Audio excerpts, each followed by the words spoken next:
ദൈവത്തിന് ഭയം മാത്രമല്ല, അത് നമ്മളൊരു സാധാരണ പറച്ചില്ല, ഭയമല്ല. നേരത്തെ ഞാൻ പറഞ്ഞില്ലേ, കാര്യത്തിൽ നിന്ന് കാരണം, അത് അല്ല, കാര്യങ്ങളുണ്ട് എന്നും കാരണമുണ്ട്, അതിനൊരു കാരണമുണ്ട് എന്നുള്ള അനുമാനത്തിൽ നിന്നാണ് ശരിക്കും പറഞ്ഞാൽ. അല്ല, ഭയം കൊണ്ട് മാത്രമല്ല. ഭയം അതിനകത്ത് ഒരു ഏരിയ മാത്രം.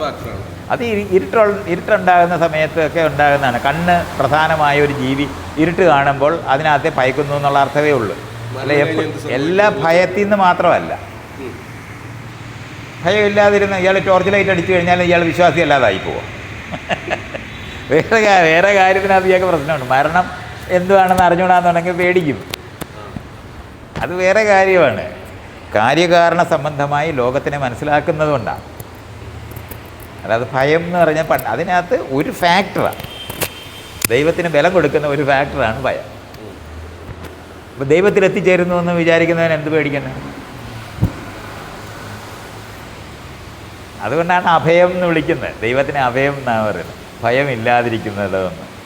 അതൊക്കെ ഇങ്ങനെ ഫിലോസഫിയിലുള്ളതൊക്കെ നമ്മൾ നേരത്തെ പഠിച്ചതാണ്, അതുകൊണ്ട് അറിയാം. അതുകൊണ്ട് മാത്രമല്ല, അറിഞ്ഞുകൂടാതിരിക്കുന്നത് കൊണ്ടാണ് ഭയവും ഉണ്ടാകുന്നത്. ഇരുട്ടിൽ എന്ത് ഇരിക്കുന്നു എന്ന് അറിഞ്ഞുകൂടാ. അല്ല, ഭയമല്ല കാരണം, അറിവില്ലായ്മയാണ് കാരണം. ടോർച്ചുണ്ടായ അപ്പം പോവും. ആളുകൾ പണ്ടിങ്ങനെ പറയുന്നതാണ്, ഇടിവെട്ടി മിന്നൽ കണ്ട് എന്നൊക്കെ പറഞ്ഞിട്ട് ഇങ്ങനെ പേടിച്ചിട്ട് പറഞ്ഞതാണെന്നൊക്കെ പറഞ്ഞ്. അത് വളരെ എളുപ്പം പറയുന്ന ഒരു ഉത്തരവാണ്. അങ്ങനെ മാത്രമല്ലത്.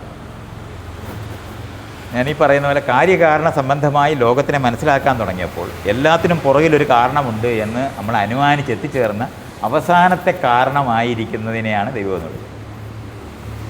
പക്ഷേ നേരത്തെ ഞാൻ പറഞ്ഞല്ലേ, കാര്യകാരണം എന്ന് പറഞ്ഞ് പുറകിലിരിക്കുകയല്ല, വലിയ ഒരു കൂട്ടം കാരണങ്ങൾ ചേർന്നാണ് കാര്യം ഉണ്ടാകുന്നതെന്ന് പഠിക്കുമ്പോഴാണ് നമ്മൾ ഈ പറയുന്നത് തീരത്തില്ല. അതുപോലെ തെർമോഡൈനാമിക്സിലെ ഒന്നാമത്തെ നിയമവും അറിയണം. ഉള്ളതിന് ഇല്ലാതാകാനൊക്കത്തില്ല എന്ന് പറയുന്ന സാധനം അറിയുമ്പോഴാണ് ഇതിൻ്റെ നിരന്തരം മാറ്റമാണെന്ന് മനസ്സിലാക്കണം. അതുകൊണ്ട് കാരണം വേണ്ട. ഞാൻ നൂറുകണക്കിന് കാരണങ്ങളായിട്ട് നമുക്ക് മനസ്സിലാക്കാം. എങ്കിലും ആ കാരണങ്ങൾക്കും പുറകിൽ വേറെ കാരണങ്ങളായിട്ട് എനിക്ക് അത് അനന്തമായി പോകും. അപ്പം നമ്മൾ എവിടെ നിന്നാണോ അളക്കുന്നത്, നിങ്ങൾ അറിയാൻ ശ്രമിക്കുന്നിടം തൊട്ടാണ് തുടക്കമുള്ളത്. അപ്പോഴാണ് തുടക്കത്തിന് മുമ്പ് എന്ന് പറയുന്ന വശം വരും.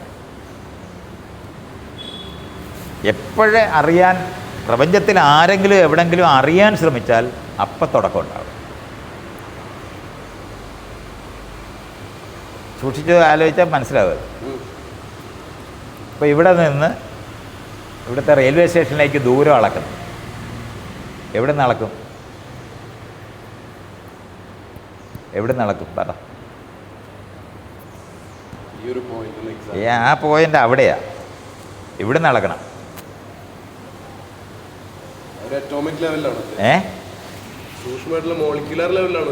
അല്ല, ഇവിടെ ഒന്ന് കാണിച്ചു തന്നെ. ഇവിടെ ഒന്ന് കാണിച്ചിടൂ. ഇയാളെ ഇവിടം എന്ന് പറഞ്ഞില്ലേ, ഇവിടെ നിന്ന് അളക്കണ്ടേ? ഇങ്ങനെ അപ്പം ഇതാണ്, ഇതൊന്ന് മനസ്സിലാക്കണം. അപ്പൊ ഇവിടെ ഒന്ന് കാണിച്ച് കാണിച്ച് കണ്ട കണ്ട അങ്ങനെ പറയാതെ, അതൊക്കെ എനിക്കും അറിയാം. ഇയാൾ ഇവിടെ വന്ന് കാണിച്ച് എന്താ പറയാൻ പറ്റാത്ത? അളക്കുന്ന ഇവിടെ ആളുകൾ അളന്നിട്ടില്ലേ? ആദ്യമായിട്ടാണോ ഇയാൾ അളക്കാൻ പോന്നെ? അപ്പൊ എവിടെ നിന്ന് അളക്കുമെന്ന് പറ. അങ്ങനെ അളക്കാൻ നോക്കത്തില്ല. അളക്കണമെങ്കിൽ ഞങ്ങൾ ഈ ബാക്കിയുള്ളവരോട് സമ്മതിക്കേണ്ടി വരും. അപ്പോഴാണ് ഈ ഇരിക്കുന്ന ആരാണോ അളക്കാൻ പോകുന്നതിൽ ഒറ്റയ്ക്കൊരാൾ അളന്നാൽ പോരാ, ബാക്കിയുള്ളവരോട് സമ്മതിക്കണം. അങ്ങനെ സമ്മതത്തിനകത്ത് മാത്രമേ ഇവിടെ ഉണ്ടാവുകയുള്ളൂ. അല്ലെങ്കിൽ ഇവിടെ എവിടെയാണ് ഉള്ളത് അറിയാമോ? ഇത് മനസ്സിലായ ഒത്തിരി കാര്യം മനസ്സിലാവും. ഇവിടം എന്ന് പറയുന്നത് ആരാണോ അറിയുന്ന ആളാണ് ഇവിടെ. അപ്പം ഇയാൾ ഇവിടെയല്ലേ ഇരിക്കുന്നേ? എണീറ്റേ ആ കസേരയിരുന്നേ, അല്ല ആ കസേരയിരുന്നേ. ഇപ്പം ഇവിടെ എവിടെയാ? ആരാണ് അപ്പം ഇവിടം? അറിയുന്ന ആളാണ് ഇവിടം. ഇത്രയാണ് മനസ്സിലാകണം. ഇനി പറ, അതൊരിക്കൽ മനസ്സിലായി കഴിഞ്ഞാൽ സംഭവം മനസ്സിലാവും. അറിയുന്ന ഈ പ്രപഞ്ചത്തിനകത്ത് ആരറിയാൻ ശ്രമിച്ചാലും അറിയാൻ ശ്രമിക്കുന്നവരാണ് ഇവിടം. അത് തന്നെയാണ് ഇപ്പോൾ എന്ന് പറയുന്നത്. എന്ന് പറഞ്ഞാൽ കാലം എന്ന് പറഞ്ഞ് ദേശം എന്ന് പറയുന്നത് അറിയാൻ ആരാണോ ശ്രമിക്കുന്നവരാണ്. തനിക്ക് ടൈം ട്രാവൽ സാധ്യമല്ല. താൻ എവിടെ പോയാലും അവിടെ എല്ലാം ഇപ്പോളായിപ്പോവും. അല്ലാതെ ഇയാൾ പഴയ കാലത്ത് എത്താനൊക്കത്തില്ല. ഇപ്പോളേ ആകാനൊക്കത്തുള്ളൂ. മാറ്റങ്ങൾ കാണും, പക്ഷെ ഇപ്പോളേ ഇരിക്കത്തുള്ളൂ. ഒരിക്കലും അവിടെ പോകാൻ ഒക്കത്തില്ല. അതുകൊണ്ട് ഈ പഴയ എന്താണ് സ്പീൽബർഗിൻ്റെ സിനിമയൊക്കെ എടുക്കണമെന്നുണ്ടെങ്കിൽ വിവരമില്ലെങ്കിൽ മാത്രമേ പറ്റത്തുള്ളൂ. അതിനകത്ത് കയറിയിട്ട് എവിടെ പോയാലും ഇവിടെ പോകാനേ പറ്റുള്ളൂ, അവിടെ പോകാൻ പറ്റത്തില്ല. അങ്ങനെ പറ്റത്തില്ല. ഫ്യൂച്ചർ പാസ്റ്റ് എന്ന് പറയുന്നത് ഫാനാണ്. തൻ്റെ മുഖം എങ്ങോട്ടിരിക്കുന്നത് അങ്ങോട്ടാണ് ഫ്യൂച്ചർ. താൻ തിരിഞ്ഞു നിന്ന് അപ്പം ഫ്യൂച്ചർ ഫാസ്റ്റ് ആവും. പക്ഷെ സ്പേസിനെ പറ്റി പഠിപ്പിക്കുന്നവർ പറയും 360 ഡിഗ്രിയിൽ നിങ്ങൾക്ക് മറ്റേ ടൈമിൽ അങ്ങനെ പറ്റത്തില്ല. അങ്ങനെയല്ല, ടൈമിൽ ഇതുപോലെ എങ്ങോട്ട് നമ്മളെ തിരിഞ്ഞിരിക്കുന്ന അവിടോട്ട് പോകും. അതാണ് ഫ്യൂച്ചർ. നമ്മൾ എങ്ങോട്ട് യാത്ര ചെയ്യുന്ന അവിടോട്ട് ഫ്യൂച്ചറിലോട്ടാണ് പോകാനൊക്കെ. പക്ഷേ ടൈം ഒരു ദിശയിലേക്ക് പോകത്തുള്ളൂ എന്നുള്ളതാണ് സിദ്ധാന്തപരമായി നമ്മളെ സംബന്ധിക്കുന്നത്. ആരോ ഓഫ് ടൈം എന്നാണ് പറയുന്നത്. സയൻസിനകത്ത് അങ്ങനെയാണ് പഠിപ്പിക്കുന്നത്, ആരോ ഓഫ് ടൈം.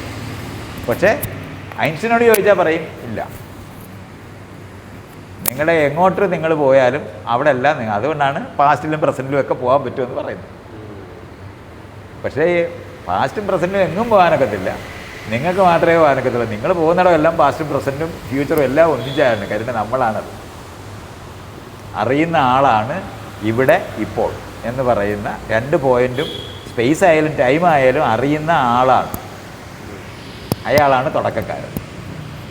തുടക്കക്കാരനാണ് എല്ലായിടവും തുടങ്ങിയത്. അങ്ങനെയാണ് മനുഷ്യരിരുന്നിട്ട് ഈ ലോകത്തുള്ള തുടക്കമെല്ലാം കണ്ടുപിടിച്ചത് മനുഷ്യരാണ്. അതുകൊണ്ടാണ് 2026 ആയത്. ഭൂമി ഉണ്ടായിട്ട് 450 കോടി വർഷമായി. അപ്പോഴാണ് 2026 വെറുതെ ഒന്ന് ആലോചിച്ച് നോക്കി.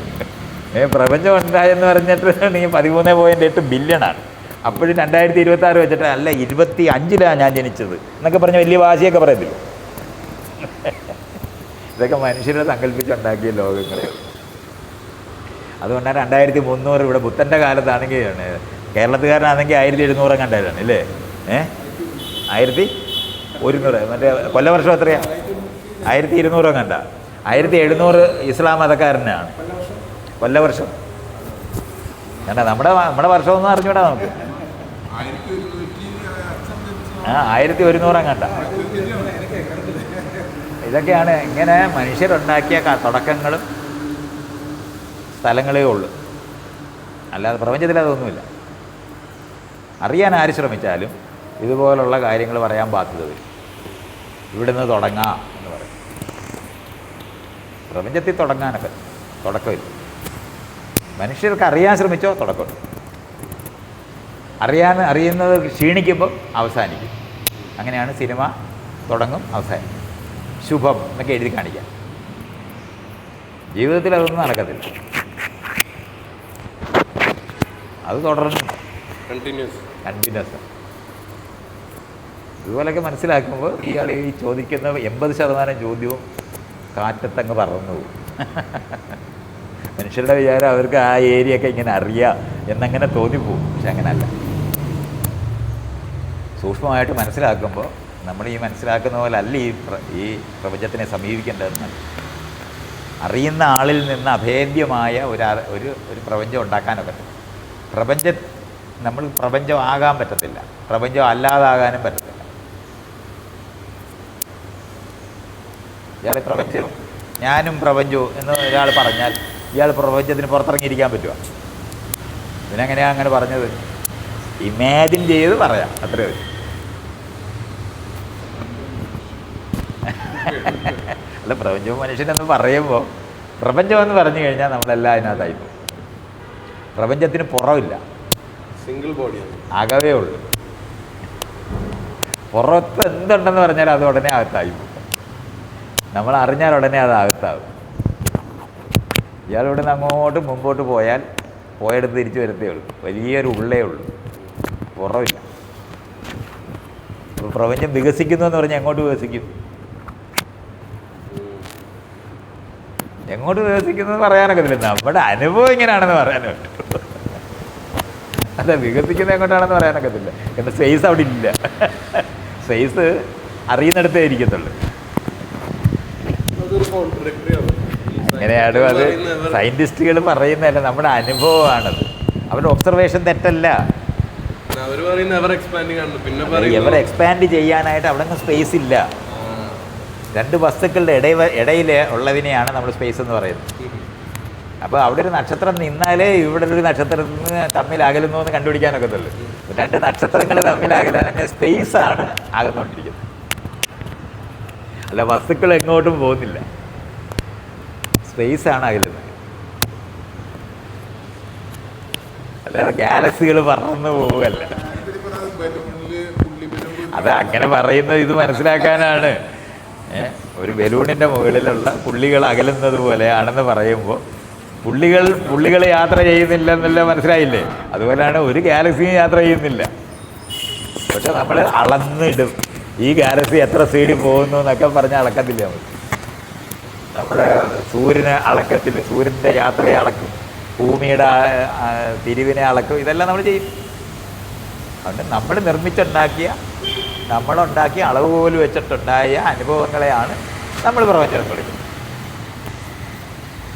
ഇവിടെ ഉള്ളത് എന്താണെന്ന് യഥാർത്ഥത്തിൽ നമുക്ക് അറിയാനൊക്കെ പറ്റും. ഇയാൾക്ക് എത്ര ഇന്ദ്രിയങ്ങളുണ്ടോ അത്രയും തരത്തിൽ അതറിയും. ഇവിടെ എന്താണോ ഉള്ളതെന്നുള്ളത് യഥാർത്ഥത്തിൽ അറിയാക്കത്തില്ല. ഇയാൾക്ക് കണ്ണു വെച്ച് അതേ സാധനത്തിനെ കണ്ടാലേ കാഴ്ച ഉണ്ടാവും എന്നുള്ളതേ ഉള്ളൂ. അതിൻ്റെ തന്നെയാണ് ഈ കേൾക്കുന്നത് ചെവിക്കാത്തോടാ, അല്ലാതെ ഈ സാധനത്തിൽ നിന്ന് കേൾക്കാക്കത്തില്ല. ചെവിയില്ലെന്നുണ്ടെങ്കിൽ ഇങ്ങനെ ശബ്ദമില്ല. അപ്പോൾ ഇതുപോലൊക്കെ അങ്ങോട്ട് മനസ്സിലാക്കിയാൽ, അല്ലാതെ ഈ ആളുകൾ പറയുന്ന പോലെ നമുക്ക് ഇതൊക്കെ അറിയാമെന്നൊക്കെ പറഞ്ഞോളരുത്. നമുക്ക് എത്ര ഇന്ദ്രിയങ്ങളുണ്ടോ, ഇയാൾക്കൊരു 5-6 ഇന്ദ്രിയങ്ങളുണ്ടെന്നുണ്ടെങ്കിൽ കൂടുതൽ അറിയും, കൂടുതൽ പലതരത്തിലറിയും എന്ന് മാത്രമാണുള്ളത്.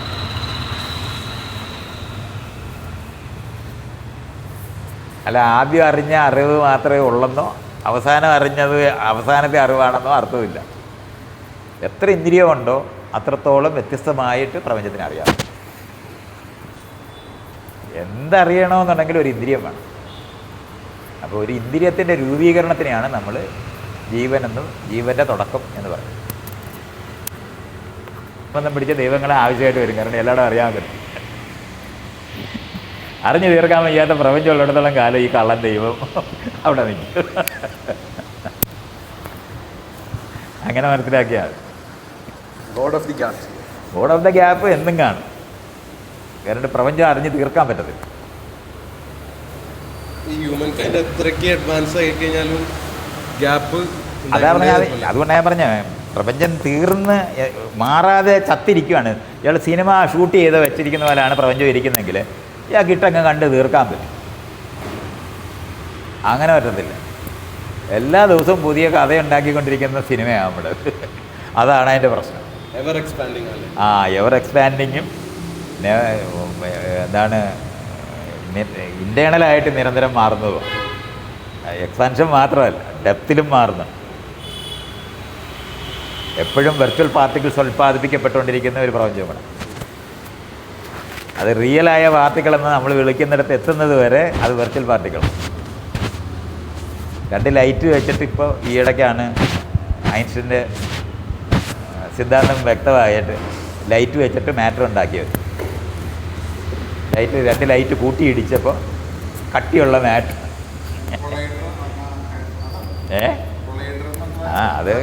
അത് ഹാഡ്രോൺ കൊളൈഡർ എന്ന് പറയുന്നത്. അത് നമ്മളാണ് ഉപയോഗിച്ചിട്ടാണ് നമ്മൾ സ്റ്റാൻഡേർഡ് തിയറിയൊക്കെ ഉണ്ടാക്കിയത്. അത് അവിടെ തന്നെയാണ് ഇത് ചെയ്തത്, ലൈറ്റ്. അപ്പോൾ ലൈറ്റ് എന്ന് പറയുന്നത് നമ്മളെ സംബന്ധിച്ചിടത്തോളം മാറ്റർ അല്ലാത്തതുപോലെയാണ് നമ്മളിരിക്കുന്നത്. പക്ഷെ അങ്ങനെയല്ല, ഒരു ഗുണമാണ്. ഹാർഡ്നെസ് എന്ന് പറയുന്നത്, സോഫ്റ്റ്നെസ് എന്ന് പറയുന്നത് ഒക്കെ ഓരോ ഗുണങ്ങളാണ്. അത് പല പ്രോപ്പർട്ടികൾ തമ്മിൽ ചേരുമ്പോൾ പുത്തൻ പ്രോപ്പർട്ടി അവിടെ ഉണ്ടാകും. എങ്ങനെയാണ് ചെമ്പും മറ്റേ ഓടെന്ന് പറയുന്ന സാധനം ഏതൊക്കെയാണ് ചേർക്കുന്നത്? അതെ, അത് തമ്മിൽ ചേരുമ്പോൾ അതുവരെ ഇല്ലാതിരിക്കുന്ന ക്വാളിറ്റികൾ അവിടെ ഉണ്ടാകും. അങ്ങനെയാണത് മനസ്സിലാക്കണം. എമർജൻറ്റ് പ്രോപ്പർട്ടിയാണ് അതുവരെ ഇല്ലാതിരിക്കുന്നത്. അത് ഇയാളൊരു കാന്തമെടുത്ത് അതുവരെ ഒരു ശക്തി ഇല്ലാതിരുന്ന ഒരു ഇരുമ്പ് കഷ്ണത്തിൽ ഒരറ്റത്തു നിന്ന് മറ്റേ അറ്റത്തോട്ട് ഇങ്ങനെ കുറേ നേരം ഇങ്ങനെ ചെയ്താൽ അത് കാന്തമായിട്ട് മാറും. അപ്പോൾ ആ ശക്തി എന്ന് പറയുന്നത് ഇതിനകത്തു നിന്ന് അങ്ങോട്ട് പോയതൊന്നുമല്ല. അതിനകത്തെ മോളിക്യൂൾസ് അലയൻഡ് ആയിട്ടിരിക്കുമ്പോൾ അതുവരെ അവിടെ ഇല്ലാതിരുന്ന ഒരു പ്രോപ്പർട്ടി അതിനകത്തുണ്ടാവും. അപ്പോൾ പുതിയ പ്രോപ്പർട്ടി അതിൻ്റെ ഘടനാപരമായ മാറ്റത്തിലൂടെ ഉണ്ടാകും. അത് മറ്റേതിൽ നോക്കിയാൽ കിട്ടത്തില്ല. അതിന് വേറെ എങ്ങൊന്നും വരികയും വേണ്ട. അതാണ് മനസ്സിലാക്കേണ്ടത്. ഈ ഇരിക്കുന്നത് എല്ലാ വശത്തു നിന്നും ഇയാൾ പരിശോധിച്ച് നോക്കിയാൽ അത് പ്ലാസ്റ്റിക്കാണ്. പക്ഷേ അതിൻ്റെ ഈ രൂപത്തിലിരുന്നാൽ അതിനെ നമ്മൾ കസേരയെന്ന് വിളിക്കും. അതേ സമയത്ത് ആ ഇരിക്കുന്ന മേശ ഇതേ പ്ലാസ്റ്റിക് തന്നെ, പക്ഷേ അതിൻ്റെ രൂപം വേറെയാണ്. അപ്പോൾ നമ്മൾ അതിനെ മേശ എന്ന് വിളിക്കും. അപ്പോൾ രണ്ട് പ്രോപ്പർട്ടി ഉണ്ട്.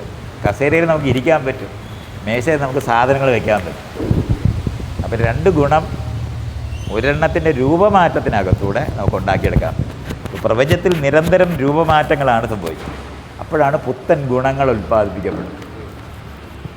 അതെവിടുന്നും വരണ്ട, ആരെങ്കിലും ഊതി കയറ്റണ്ട, അല്ല കളിമണ്ണ് ഉണ്ടാക്കിയിട്ട് ഊതി ജീവൻ കൊടുക്കണ്ട. അങ്ങനെ അത് മനസ്സിലാക്കാം.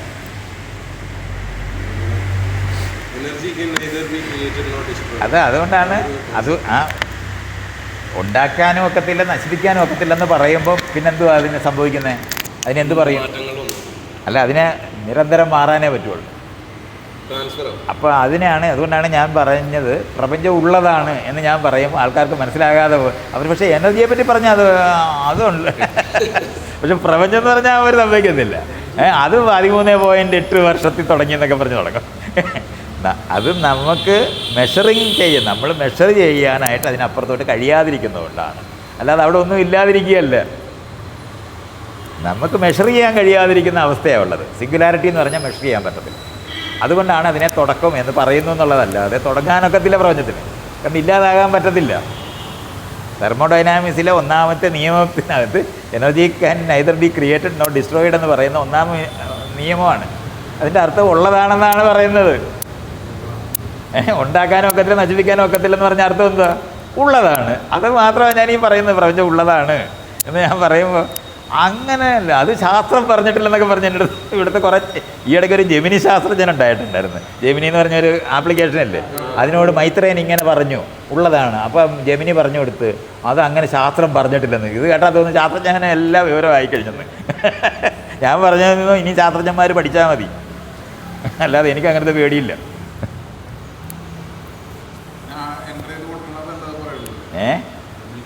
അല്ലെന്നേ, അത് കാരണം ഞാൻ അങ്ങനെ ചോദിച്ചിട്ട് അത് വീഡിയോ എടുത്തിട്ട് ഒരുത്തന്നെ ഇട്ടിരിക്കുന്നുണ്ടായിരുന്നു. അപ്പോൾ ഞാനിങ്ങനെ ആലോചിച്ച്, ഞാനിവിടെ ജീവനോടിരുന്ന് ഞാനിതൊക്കെ മെനക്കെട്ടിരുന്ന് പറയുന്നുണ്ട്. അതൊന്നും അവന് വേണ്ട, അവന് ജെമിനി ശാസ്ത്രജ്ഞൻ മതി.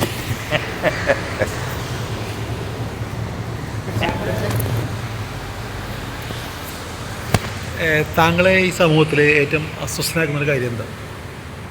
സമൂഹത്തിലെ അസ്വസ്ഥത അത് ഈ യുദ്ധം ചെയ്യുന്നതാണ്.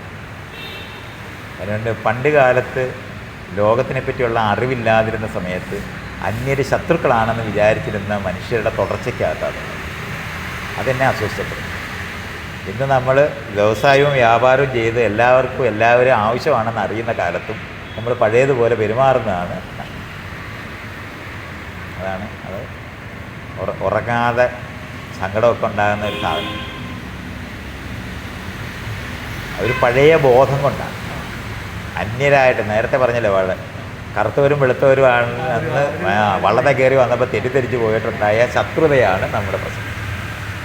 പക്ഷേ ഇപ്പം നമ്മൾ കുരുമുളക് ഉണ്ടാക്കുന്നത് യൂറോപ്പിലുള്ളവർക്ക് കൊടുക്കാനാണ്. നമ്മൾ ഇച്ചിരി പോലും തിന്നാതെ എല്ലാം കയറ്റുമതി ചെയ്യും. കാരണം നമ്മൾ തിന്നത്തേയില്ലായിരുന്നു, പണ്ടും തിന്നത്തില്ല. നമ്മൾ അവിടുത്തെ ഉള്ള കുരുമുളക് കൊടുത്തിട്ട് നമ്മൾ അവിടെ നിന്ന് മുളക് മേടിച്ച് തിന്നുന്നവരാണ് നമ്മൾ. അപ്പോൾ അങ്ങനത്തെ സ്ഥലങ്ങളിൽ അങ്ങോട്ടും ഇങ്ങോട്ടും പരസ്പരം ആവശ്യമുള്ളവരായിട്ട് മാറിക്കഴിഞ്ഞ ഈ കാലത്തും നമ്മൾ ശീലം കൊണ്ട് ഇപ്പോഴും യുദ്ധം ചെയ്യുന്നവരായിട്ട് തുടരുന്നു എന്നുള്ളത് ദുഃഖകരമായ